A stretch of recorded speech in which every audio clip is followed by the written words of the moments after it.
Watazamaji wetu, aliye mbele yenu ni nahodha wa timu ya Balozi Mshangama ambaye atajitambulisha kwa majina na nafasi yake, ambaye kwa leo tumemtawaza kama man of the match kwa kile ambacho amekifanya. Nahodha, umeonaje mchezo?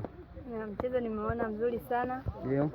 Na pia nimeona jinsi ambavyo tumecheza na ndivyo tulivyojipanga kuanzia nyumbani kufika mpaka hapa. Sawa. Wapinzani wenu walikuwa ni wadogo sana, wengi ni wana mambo madogo. Labda kipi unawashauri wewe kama dada ambaye umeshawatangulia, maana wanaelekea katika mashindano ya UMITASHUMTA ngazi ya mkoa? Unawashauri kitu gani labda wafanye, waboreshe ili hatimaye waweze kwenda kufanya vizuri kule wanakokwenda? Nawashauri wakiingia katika uwanjani waweze kukaba vizuri na wasikate tamaa wanapofungwa, wakabe na waambiane, ili mtu akiwa na mpira aweze kupeana pasi na kukimbia katika position zao.